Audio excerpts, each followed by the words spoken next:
Hello students, welcome to Unimons. मेरा नाम हीना है and I am your political science and legal awareness expert. ठीक है भाई, तो 12th की एनसीईआरटीज हम लोग डिस्कस कर रहे थे। पॉलिटिकल साइंस जो है वो मेरा सब्जेक्ट है ना। हम पॉलिटिकल साइंस आपको सीयूईटी के लिए पढ़ा रही हूँ। तो जो 2 एनसीईआरटीज हैं उनको हम कवर करेंगे। अभी हमने शुरुआत की है आपकी कौन सी, इंडियन पॉलिटिक्स वाली जो एनसीईआरटी है उससे हमने स्टार्ट किया है। ऑलरेडी 2 चैप्टर्स को हम लोग कवर कर चुके हैं एंड आई एम अज्यूमिंग कि आप लोग साथ के साथ चीज़ों को क्या कर रहे हैं, रिवाइज करते जा रहे हैं। ठीक है भाई, क्यों? क्योंकि बिना रिवीजन के तो गड़बड़ हो जाएगी बच्चों, है ना। जब देखो अभी क्या है ना, 1 चैप्टर 2 चैप्टर किए हैं तो ईजी है, राइट। जैसे जैसे सिलेबस आगे बढ़ता जाएगा ना, चीज़ें पाइलअप होती जाएंगी तो क्या प्रेशर डेवलप हो जाएगा आपके ऊपर एंड फिर पैनिक मोड जो है वो ऑन हो जाता है। तो साथ के साथ पढ़ते चलो। तो दोनों चैप्टर्स के बाद तीसरा चैप्टर हमने स्टार्ट किया था जिसका नाम क्या था, पॉलिटिक्स ऑफ प्लान डेवलपमेंट। तो एक क्विक रिकैप हो जाए कि भाई हमने इससे पहले वाले सेशन में क्या सीखा। तो इससे पहले वाले सेशन में हमने क्या बात की भाई, हमने प्लानिंग की बात की। मैंने आपको बताया कि भाई प्लानिंग की बात की और डेवलपमेंट की हमने बात की। कैसे बात की थी, एक स्टोरी के थ्रू मैंने आपको समझाने की कोशिश की थी। किसकी स्टोरी, उड़ीसा के बारे में हमने बात की थी। होपफुली आपने वो लेक्चर देखा होगा। ठीक है कि भाई उड़ीसा में क्या जो इंटरनेशनल और नेशनल प्लेयर्स थे, प्लेयर्स एज इन क्रिकेट या फुटबॉल की बात नहीं कर रही हूँ मैं, जो भी बड़ी बड़ी इंडस्ट्रीज सेटअप करना चाहते थे। क्यों? क्योंकि उड़ीसा में आयरन और रिजर्व्स काफ़ी सारे हैं और उस समय थे भी। ठीक है भाई, तो उनको कैप्चर करना, उस पोटेंशियल को टैप करना जो है वो सब चाहते थे। तो सेंट्रल गवर्नमेंट की अपनी अलग रिक्वायरमेंट्स थी, स्टेट गवर्नमेंट की अपनी अलग रिक्वायरमेंट्स थी, इंटरनेशनल प्लेयर्स की अपनी अलग रिक्वायरमेंट थी एंड नेशनल प्लेयर्स की भी अपनी अलग रिक्वायरमेंट्स थी। तो सबकी रिक्वायरमेंट्स थी और उसी के साथ मैंने आपको बताया था कि जो ट्राइबल लोग, ठीक है, वहाँ पे जो रहते थे भाई, उनको ये डर था कि अगर यहाँ पे फैक्ट्रीज या इंडस्ट्रीज सेटअप की जाएंगी तो हमको रिलोकेट होना पड़ेगा, हमको क्या डिस्प्लेस होना पड़ेगा। तो भाई उनका रिहैब कैसे होगा, ये भी एक बहुत बड़ा क्वेश्चन था। एंड अपार्ट फ्रॉम दैट एक बहुत पोटेंशियल क्वेश्चन इन्वायरमेंटलिस्ट जो थे उन्होंने रेज किया था, क्या कि भाई जब इतनी इंडस्ट्रीज लगाओगे, लोगों को हटाओगे, सब कुछ होगा तो पोल्यूशन, है ना, माइनिंग वगैरह होगी तो पोल्यूशन कितना ज़्यादा हो जाएगा। तो सबकी जो प्रॉब्लम्स थी या सबकी जो ओपिनियंस थी उन सबको कंसीडर करना था। अब पता है क्वेश्चन क्या उठा, क्वेश्चन ये उठा कि भाई एनवायरमेंटलिस्ट की सुने, सेंट्रल गवर्नमेंट की सुने, या जो लोग फैक्ट्री स्टैब्लिश करना चाहते हैं उनकी सुने, या जो ट्राइबल लोग जो ऑलरेडी वहाँ पे पहले से रह रहे हैं उनकी सुने। देखो सुननी तो सबकी पड़ेगी एंड सुननी तो ऑब्वियसली सबकी पड़ेगी, सब देश का हिस्सा है, लेकिन डेवलपमेंट बहुत ज़रूरी है। ये एक ऐसी चीज़ थी जिस पे सारे लोग मान रहे थे, है ना, कि भाई चलो आफ्टर 1947 क्या चाहिए है हमें देश में, विकास चाहिए है। विकास दोस्त नहीं है आपका, है ना, सबकी ज़िंदगी में मैंने बोला एक न एक विकास होता है भाई, एक न एक दोस्त का नाम तो विकास होता है बाय डिफॉल्ट। ठीक है, सो आफ्टर 1947 क्या रिक्वायरमेंट थी हमारी कि भाई डेवलपमेंट चाहिए है। तो कंसीडरिंग सारी चीज़ें प्राइम फोकस रखा गया डेवलपमेंट पे। तो आज के सेशन में हम देखेंगे कि भाई उस डेवलपमेंट के लिए जो प्रोसेस था उसको कैसे इनिशिएट किया गया, राइट। चलिए भाई, सो बात करेंगे, देखिए बात नहीं करेंगे, पहले मैं आपको बताऊंगी इंडिया का मैप है, रट लो बच्चों, नॉर्थ से साउथ और वेस्ट से ईस्ट कौन सा स्टेट है ना। और मतलब असेंडिंग ऑर्डर डिसेंडिंग ऑर्डर जैसे याद हो, याद करना है आपको, इसीलिए हर सेशन में आपको ये मैप में आपको दिखाती रहती हूँ। ठीक है भाई, अब देखो आज के सेशन में हमें क्या सीखने को मिलेगा, बहुत सारी चीज़ें। आज हम बात करेंगे पॉलिटिकल कंटेस्टेशन की, कि भाई central government, state government, environmentalist, tribal लोग, काफ़ी सारे लोग थे। तो इस चीज़ पे बहुत जद्दोजहद चल रही थी कि भाई कैसे कैसे प्लानिंग की जाए, कैसे डेवलपमेंट होगा। उसके बाद इंडियन इकोनॉमी की हम बात करेंगे, दैट राइट आफ्टर इंडिपेंडेंस, ठीक है, कि 1947 के बाद देश की इकोनॉमी या अर्थव्यवस्था जो है वो कैसी थी। एंड इसके बाद हम बात करेंगे मॉडल्स ऑफ डेवलपमेंट की, कि आफ्टर इंडिपेंडेंस क्या क्या मॉडल्स जो हैं डेवलपमेंट के वो हमारे पास अवेलेबल थे एंड हमने कौन सा चूज़ किया। एंड एक बहुत बढ़िया कॉन्सेप्ट आज आपको बताऊंगी, जैसे हमने इससे पहले वाले सेशन में बात किया था कांग्रेस के बारे में, सीपीआई के बारे में, ऑपोजिशन पॉलिटिकल पार्टीज के बारे में बात की थी। तो जनरली हम सुनते हैं कि ये तो लेफ्ट विंग है, ये राइट विंग है। तो ये लेफ्ट और राइट होता क्या है, ये आया कहाँ से, आज उसके बारे में बात करेंगे। और बॉम्बे प्लान, ये पूछा हुआ क्वेश्चन है, ठीक है, बॉम्बे प्लान और प्लानिंग कमीशन। चलो भाई, तो काफ़ी सारी चीज़ें हमको पढ़नी है, अच्छे से फोकस होके सुनना, ताकि क्लास में ही सारी चीज़ें आपको क्या हो जाएं, याद हो जाएं। तो पॉलिटिकल कंटेस्टेशन क्या था भाई, क्या क्यों झगड़े कर रहे थे, अब तो आज़ादी मिल गई थी ना, दिक्कत क्या थी। सो आफ्टर इंडिपेंडेंस हर कोई अग्री हो गया कि भाई डेवलपमेंट तो चाहिए है, डेवलपमेंट इज विकास, है ना, डेवलपमेंट तो चाहिए है, ठीक है भाई। अब डेवलपमेंट होगा कैसे, जब इकोनॉमी ग्रो करेगी। So for that we need economic growth. अब इकोनॉमिक ग्रोथ के लिए क्या, इन्वेस्टमेंट चाहिए है, फैक्ट्री सेटअप करोगे, है ना, पीएसयूज आएंगे बड़े बड़े, ठीक है भाई। और इकोनॉमिक ग्रोथ को कंसीडर करना है with social and economic justice, न्याय होना चाहिए है सामाजिक तौर पे और आर्थिक तौर पे। इसका मतलब क्या, सीधे शब्दों में देश प्रगति करेगा, देश में डेवलपमेंट होगा, देश अगर आगे जाएगा तो देश के लोग जो है ना वो भी आगे जाने चाहिए हैं, उसका फायदा सबको होना चाहिए है, ठीक है, क्लियर। इसमें तो कुछ ऐसा कुछ बहुत टिपिकल नहीं था, right.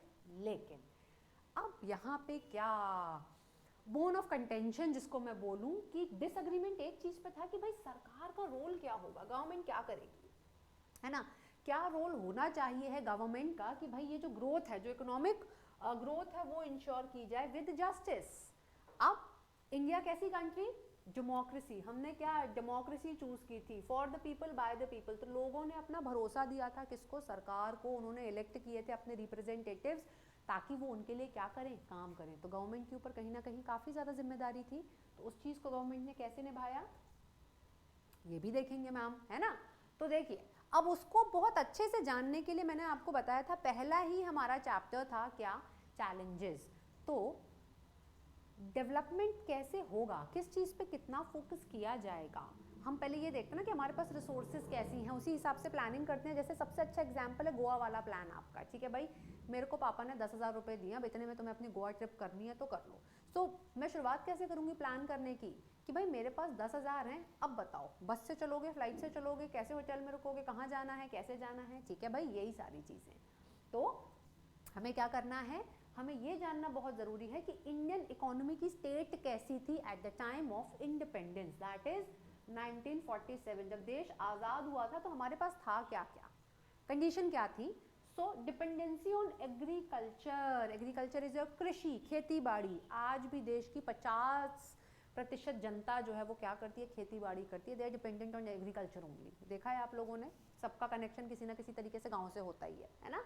So dependency on agriculture, ये हमको ध्यान रखना है। पुअर ग्रोथ ऑफ इंडस्ट्रीज, जब भाई देखिए ब्रिटिशर्स ने सारा काम जो है वो अपने लिए किया था, है ना, काफ़ी सेल्फिश, सेल्फ सेंटर्ड थे, उन्होंने सारी चीज़ें अपने लिए आदम उनके लिए की थी। तो आज सच हमारे देश में कोई विकास हुआ नहीं था, हमारे लिए नहीं हुआ था, ठीक है। तो जो इंडस्ट्रीज वगैरह भी थी वो भी इस्टेब्लिश नहीं हुई थी, हमारे पास कोई इंडस्ट्री नहीं थी, हम पूरे तरीके से खेती बाड़ी वाले लोग थे, ठीक है भाई। लैक ऑफ इंफ्रास्ट्रक्चर, इंफ्रास्ट्रक्चर मतलब क्या, रेलवेज, रोडवेज, है ना, या एयरवेज। चलो रेलवेज बना के चले गए थे ब्रिटिशर्स, पर बहुत लिमिटेड कनेक्टिविटी थी, ठीक है। तो ये सारी चीज़ें भी मिसिंग थी, हमारे पास था ही नहीं भाई।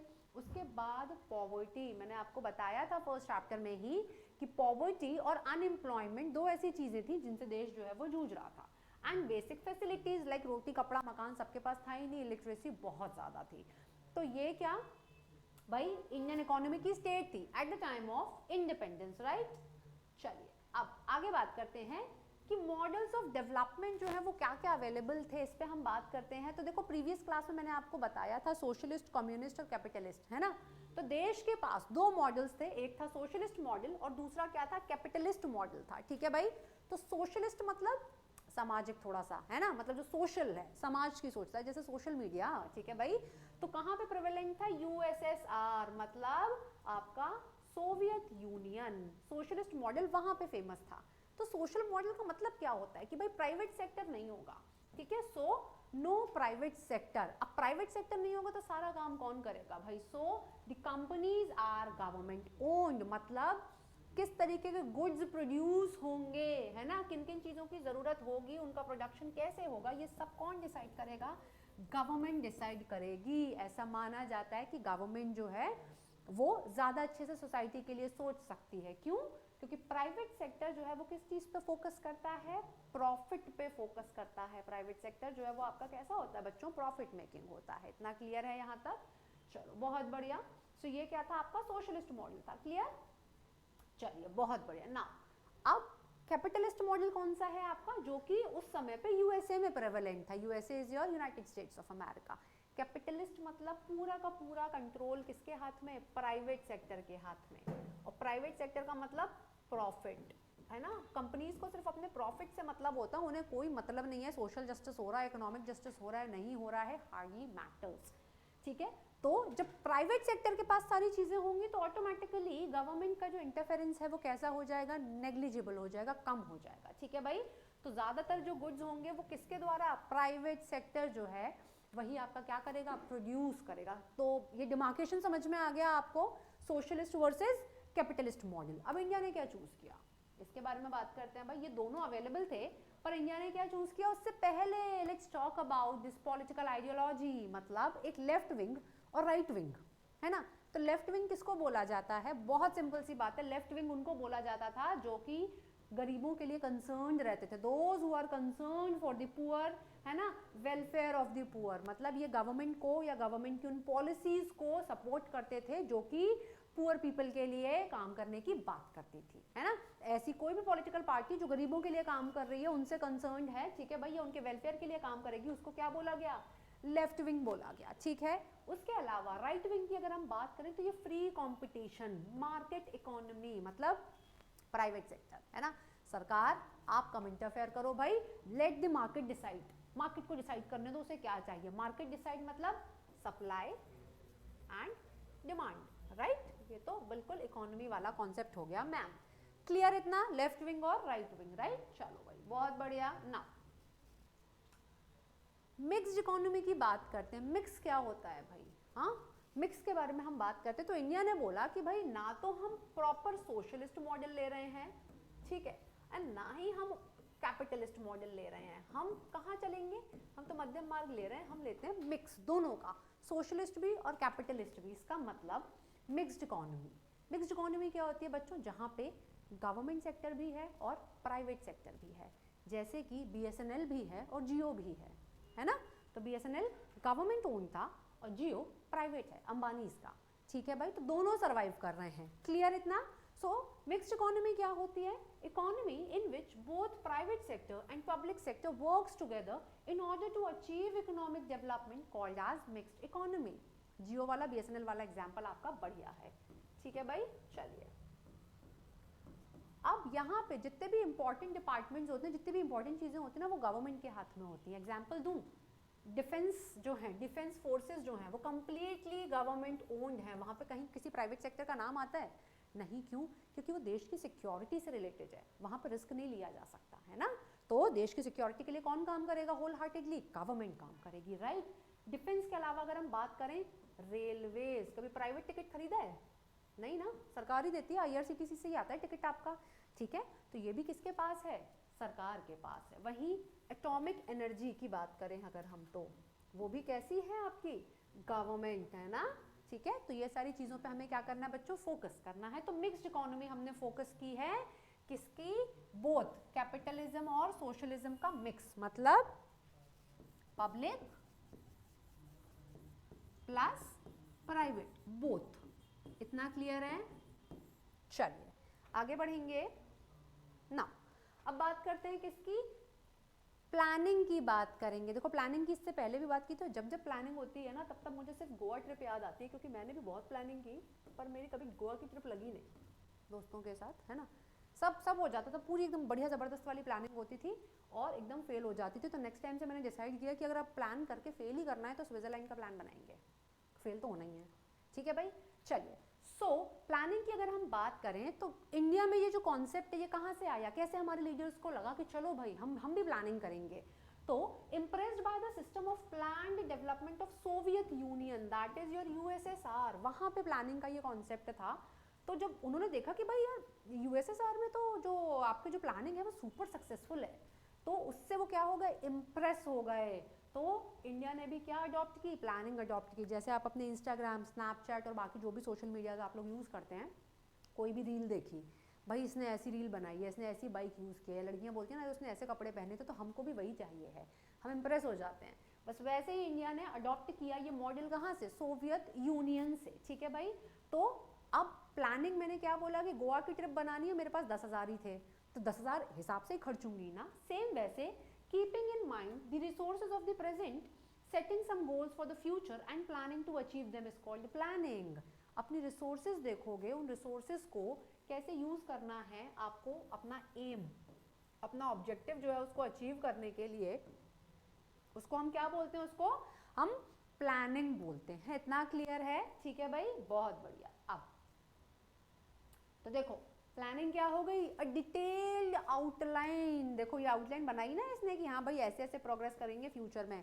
अब आपके केस में प्लानिंग क्या हो जाएगी भाई कि CUET का एग्जाम है, सबसे पहले मुझे क्या करना है, सिलेबस जो है वो कवर करना है, उसके बाद मुझे मॉक टेस्ट जो है वो प्रैक्टिस करने हैं, और मॉक टेस्ट में मुझे लगेगा कि जहाँ पे मेरे मार्क्स कम आ रहे हैं, जो क्वेश्चन पे मैं अटक रहा हूँ या अटक रही हूँ, या जो टॉपिक के क्वेश्चंस मैं गलत कर रहा हूँ या कर रही हूँ, उनको मैं मल्टीपल टाइम्स रिवाइज करूँगा या करूँगी, राइट। चलिए भाई, क्लियर इतना। एंड बॉम्बे प्लान की बात करते हैं, ये पता है ये क्वेश्चन बहुत बार पूछा गया है, इसीलिए 1944 में 8 बड़े इंडस्ट्रियलिस्ट थे, 8 याद रखना। उन्होंने क्या किया, उन्होंने एक मतलब प्लान्ड इकोनॉमी के लिए एक प्लान जो है वो ड्राफ्ट किया और सरकार को दिया, तो उसको बॉम्बे प्लान बोला गया। ठीक है भाई, तो याद रखना 1944 में बिग इंडस्ट्रियलिस्ट, आपसे पेपर में पूछा जा सकता है that what do you understand by this term Bombay plan, या this Bombay plan was related to world war से रिलेटेड था, या बिग इंडस्ट्रियलिस्ट ने मिलकर प्लान बनाया था, या गवर्नमेंट ने प्लान बनाया था, किसने बनाया था, है ना। तो बिल्कुल क्लियर होना चाहिए कि 8 बड़े इंडस्ट्रियलिस्ट थे जिन्होंने 1944 में एक जॉइंट प्रपोजल बनाया था कि भाई लाइक आफ्टर इंडिपेंडेंस हमें क्या प्लान्ड तरीके से काम करना है। इसको क्या बोला गया बच्चों, इसको बॉम्बे प्लान बोला गया। जो भी इंपॉर्टेंट चीजें हैं मैंने उनको ऑलरेडी रेड कलर से क्या किया हुआ है, हाईलाइट किया हुआ है। ठीक है ना।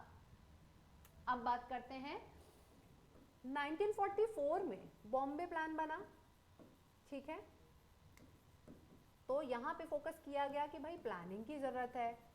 अब 1947 में हमें इंडिपेंडेंस मिल गई, ठीक है भाई। इसके बाद अब बोला गया चलो प्लानिंग तो कर ली, पर इसको इम्प्लीमेंट कैसे करेंगे, कौन बनाएगा प्लान, गवर्नमेंट के पास तो वैसे ही इतने सारे काम हैं। तो जैसे इलेक्शंस के लिए इलेक्शन कमीशन ऑफ इंडिया बनाई थी, प्लानिंग के लिए बना दी गई आपकी प्लानिंग कमीशन, ठीक है। अब याद यहाँ पे ये रखना है कि जो प्लानिंग कमीशन थी वो नॉन कॉन्स्टिट्यूशनल बॉडी थी, मतलब कॉन्स्टिट्यूशन में प्लानिंग कमीशन के बारे में कहीं मेंशन नहीं था। क्लियर है भाई। तो अब सरकार ने बोला कि कैसे प्लान बनाएं, कितने कितने दिन के लिए प्लान बनाएं। जैसे गोवा की ट्रिप अगर 1 हफ्ते की है तो मैं 1 हफ्ते का प्लान बनाऊंगी, तो सरकार डिसाइडेड कि भाई ये जो प्रोसेस है प्लानिंग की, हम इसमें 5 ईयर प्लान जो है उनको प्रिपेयर करेंगे। 5 ईयर प्लान है ना, इसे मजाक में हम बोलते हैं पंचवर्षीय योजना। सो 5 ईयर प्लान क्या हुआ भाई, डेवलपमेंट प्लान फॉर 5 ईयर्स। देश इतना बड़ा है, इतनी सारी चीजें हैं, तो एक एक साल के लिए हम प्लान नहीं करते हैं, हम लॉन्ग टर्म देखेंगे और 5 साल के लिए हम क्या करेंगे, प्रिपेयर करेंगे। उसमें हम अपने ऑब्जेक्टिव्स सेट करेंगे एंड देन विल डिसाइड कि इनको कैसे अचीव करना है। क्लियर। अरे 5 ईयर प्लान, ठीक है भाई। अब कौन बनाएगा, प्लानिंग कमीशन बनाएगी। सो ये प्लानिंग कमीशन का रोल था to prepare these 5 year plans. तो 1950 में प्लानिंग कमीशन को क्या किया गया था, एस्टैब्लिश किया गया था। और कौन चेयरमैन होते थे प्लानिंग कमीशन के, देश के प्रधानमंत्री। पोटेंशियल क्वेश्चन बार बार पूछे जाते हैं। सो चेयरमैन कौन थे, प्राइम मिनिस्टर, ठीक है भाई ना। अब मैम अब तो हम नहीं सुनते हैं प्लानिंग कमीशन के बारे में, कहाँ गई प्लानिंग कमीशन। सो बच्चों 1 जनवरी 2015 को इस प्लानिंग कमीशन को रिप्लेस कर दिया गया नीति आयोग के द्वारा। सो प्लानिंग कमीशन को अब क्या बोला जाता है, नीति आयोग बोला जाता है। तो ये नीति का फुल फॉर्म क्या होता है, सो नीति stands for national institution for transforming India. UPSC prelims में पूछा है ये क्वेश्चन, तो आपको पता होना चाहिए है कि 2015 में ये NITI Aayog it came into picture, और नीति stands for national institution for transforming India. That's it. इतना ही याद रखना है पेपर पास करने के लिए, इससे ज़्यादा हमें कुछ भी रटने की ज़रूरत नहीं है। तो आज के सेशन में देखो कितना मतलब ऐसे बोलते ना कि मतलब छोटा पैकेट बड़ा धमाका, ऐसे बोला जाता है ना। तो इस तरीके की चीज़ें, बस यही हमें अप्रोच रखनी है कि आज हमने रिवाइज किया कि भाई socialist model versus capitalist model, right. Apart from this India ने क्या चूज किया बच्चों, इंडिया ने चूज किया मिक्स्ड मॉडल या मिक्स्ड इकोनॉमी, ठीक है भाई। इसके बाद प्लानिंग की बात की हमने फिर से, ठीक। और प्लानिंग कहाँ से आई, बॉम्बे प्लान हमने यहाँ पे क्या किया, डिस्कस किया कि भाई बॉम्बे प्लान जो है वो क्या था, और बॉम्बे प्लान के अलावा मैंने आपको बताया कि प्लानिंग कमीशन जो है वो क्या थी, और 5 ईयर प्लान्स जो हैं वो मतलब कैसे आपके डिसाइड किए गए कि भाई 5 साल जो है मतलब उनको प्लानिंग करनी है, और ये 5 ईयर प्लान कौन आपके ड्राफ्ट करेगा, प्लानिंग कमीशन जो है वो आपकी ड्राफ्ट करेगी। एंड ये अपार्ट फ्रॉम दिस मैंने आपको बताया कि राइट वर्सेस लेफ्ट विंग है ना, ये जो हैं ये क्या होती हैं, तो काफ़ी सारी चीज़ें सीखने को मिल गई बच्चों आज हमें। ठीक है भाई, सो होपफुली ये सेशन जो है वो आपने क्या किया होगा, एंजॉय किया होगा। देखो भाई आप सोचते हो ना कि मैम क्या पढ़ाई कौन एंजॉय करे, तो मैं एक चीज़ आपको यहाँ पे बता देती हूँ, nothing is really interesting if you are not interested. तो थोड़ा सा इंटरेस्ट लेके पढ़ो तो इंटरेस्ट जाग जाएगा अपने आप ही, ठीक है ना। तो चलिए भाई आज के सेशन को इतना रखते हैं।